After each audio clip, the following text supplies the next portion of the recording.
talking planting shrubs and things, now fall's the time to plant trees and shrubs. Perfect timing. You know, trees and shrubs, the soil is still warm. We still have left over for that heat from the summer. So we get a plant in there, we put a tree or shrub in there, and we put it in the ground. We're still going to grow roots, and that's kind of what we're doing. We're trying to get that thing established and a little bit of roots grown before we get into dead of winter.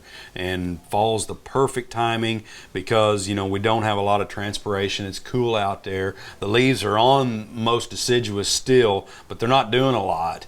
But what it's doing, it's producing a little bit to start growing roots, and that's that. The more roots we can grow before we get into the summertime, right, the better off we're going to be. So fall's the best time to plant, and there's a couple specific types of shrubs and trees that we will buy that needs to be done in the fall. So, and I think our next slide is what I was talking about. So about three different types that we'll see in the nurseries. The one on the left is going to be a bare root. And a bare root's kind of a specialty one. We'll see those in roses, maybe in the springtime where we don't have any soil around it. There may be some sawdust or some shavings or some wood that's around it just to kind of hold those roots in.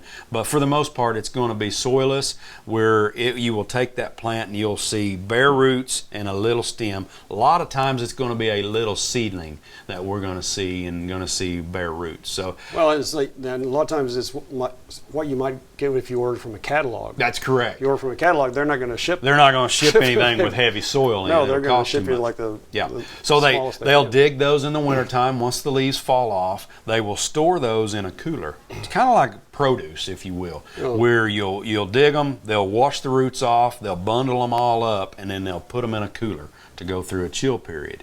And after, once they sell them, they'll start pulling them out, packaging them, where it's still wintertime, it's still cold, where the buds aren't opening up. So we can ship those all winter long and be just fine. But the timing on these are really got a narrow window.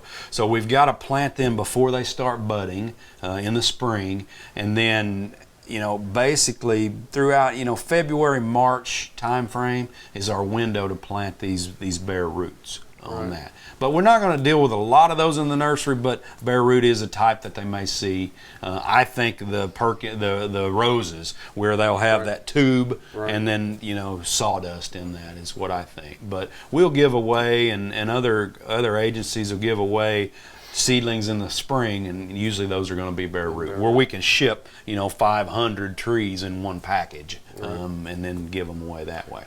Typically, if we go out to the nursery, we're going to see one of these other ones, either B&B, the balled and burlap, or the container. The one that we think we probably see the most of is the one on the far right, which is a container grown plant. So all the roots are in that container. They're growing right there. We're not disturbing the roots at all, but there is some issues with those if we don't repot those from a month or 2 months, depending on the plant. So but that's a container grown plant. That one we can plant year round. That's the one we're going to be able to plant. It already has a root system. It has all the roots intact. They're not disturbed. One issue is we may start seeing circling roots at the bottom. Right. If those plants haven't been repotted in a year or 3 months, depending on what type of plant that is, then we could get into some root circling issues. So when we pull them out, look at them. If we've got circling roots, we can kind of massage those roots to spread them out, or just simply get after them and cut them, spread them out, and put them in the ground. They should be fine. They should be fine. So that's container grown. They all kinds of sizes, anywhere from a quart size on up to 30 to 40 gallon size on a container. Yeah. Now, balled and burlap, you have to be a little more careful with those when you're planting them. So balled and burlap, what's happened? These are usually field-grown plants. We grow them like corn in a garden or in a field in a row. And then once they get to size, they'll go in and harvest them. They'll simply dig a trench around, leave a ball intact, and then put a wire basket and burlap around it to hold it in. Then they can ship it that way. They've got those special diggers. That's right. Go down, pop them up, and put a burlap and a wire basket around it, and then they can move them that way. Right. These are heavy. These are pretty expensive. The major expense is packaging them, and getting them to the nursery. So, because that's going to be soil, and you know how big a 5-gallon bucket of soil is, how heavy that is. It's pretty heavy. So, you know that. But it's a cheap way to grow a lot of plants to get them, you know, to get them grown and then somehow get them to the nursery. So we're cutting a lot of the roots off when we package those.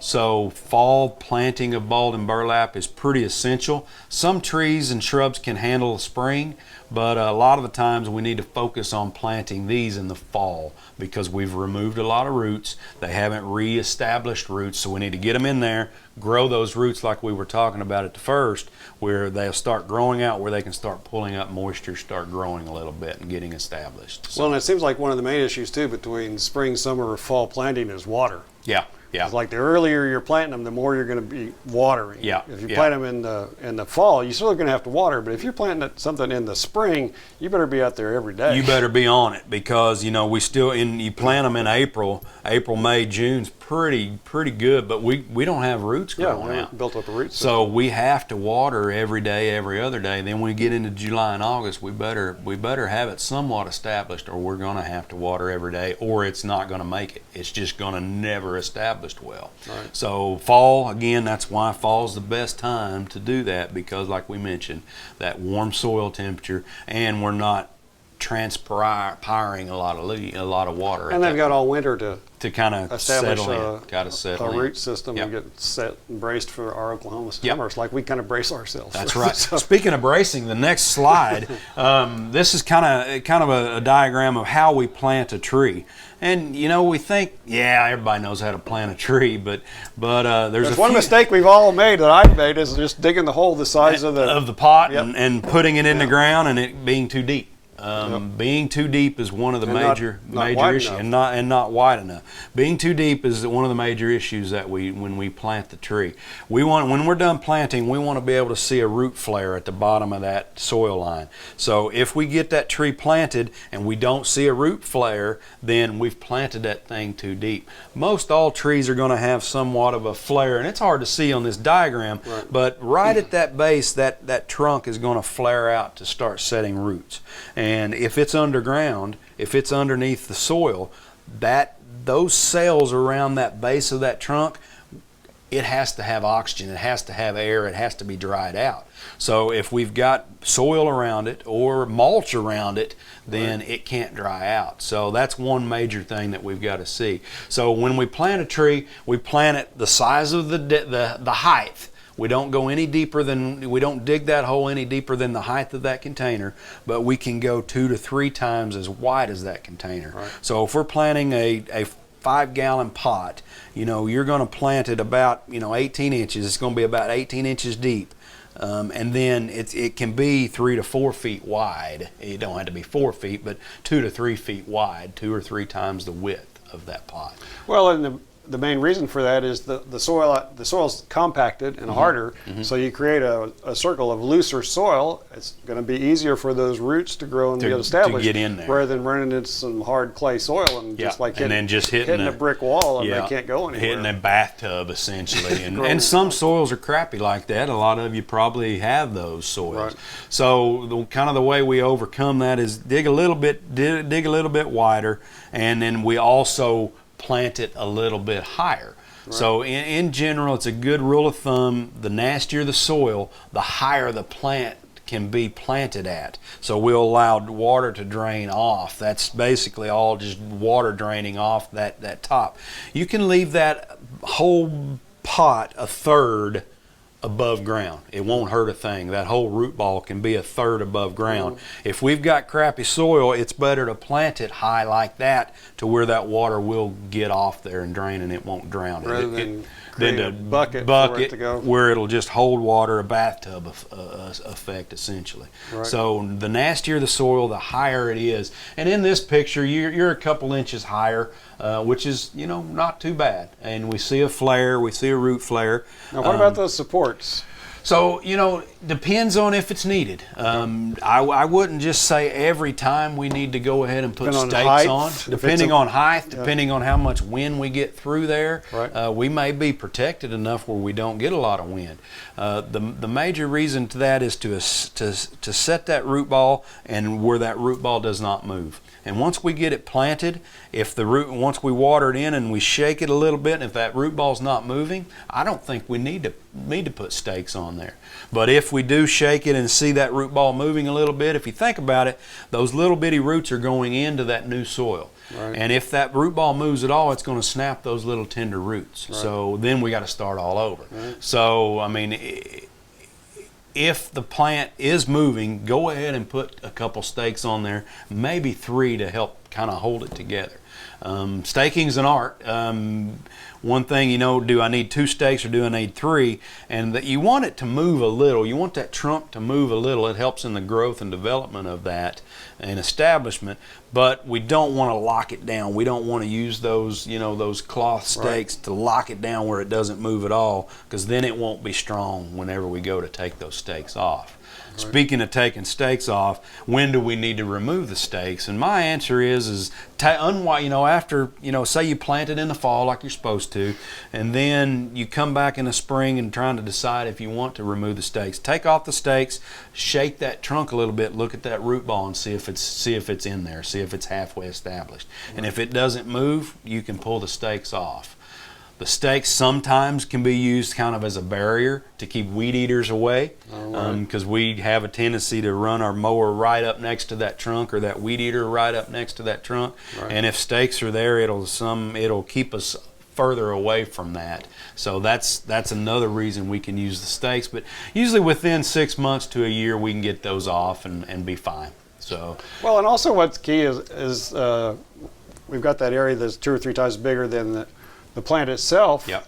And is to mulch that. That's right. Mulch that and keep it clear of grass, because the grass is going to be competing with the roots. So put it in mulch, but keep that mulch away from the trunk. From the trunk. One of our major issues is, competition is that grass. And you take it's hard to believe, but you take a 2-inch caliper tree, you plant it in a Bermuda lawn in full sun, and in 3 months, 3 months of growing conditions in the summer, that grass can be growing in that mulch. You've got moisture, you've got nutrients. That Bermuda is going to go into there. Right. So controlling that grass around that area is very important to get that tree established. Now, 5 years from now, we see trees growing in yards without mulch. But I think the first 3 or 4 years, it needs to be mulched in to help, kind of insulated, help do what mulch does, hold moisture in, hold the weeds down. And then our Bermuda grass that's growing around needs to be controlled as needed, usually every 2 or 3 months. Mm-hmm. Whether we hand pull it or whether we spray it. But we have grass killer that'll just kill grass and not kill the tree. So try to do that versus our glyphosate products, where it can get into the trunk and kill the tree. So we've got to be careful about that. But we've got grass killer that can do that, a couple types. Well, when we're talking about mulch and around trees, it's one of my pet peeves. It seems like I drive all around town and I see stuff like this. That they, whatever it is, it's a crepe myrtle or whatever, and they've got the mulch and it looks real nice, and it's just volcanoed up to the top. Yes, it's just a volcano up there. Yeah. Well, the key is we said we want the mulch to retain moisture. Well, it's going to retain moisture, but it's going to retain the moisture on that trunk. And that's the warm moisture.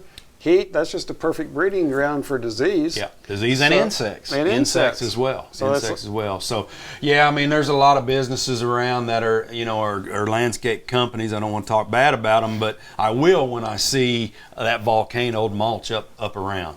And some of those guys, some of those guys and gals, they don't understand. But, if we're seeing volcano up, that we've got to get that pulled off, or we will have issues. That shrub or tree will end up dying. So, right. Yeah. So just a reminder, this is what not to do. Do not volcano it up. Yeah. And how long do I need the mulch? I mean, I think it looks better. I think it that mulched tree keeps your weed eaters away from it. Right. And that weed eater blight When we damage that trunk, it's like cutting our skin. That tree's got to heal, or our skin's got to heal. If you cut it every week. Yeah, if you keep nicking it, keep nicking it, keep nicking it, you're going to expose disease, expose cankers, and then you're going to more likely lose it at that point. So keep it mulched, keep the grass away from it, plant it correctly, and plant it in the fall.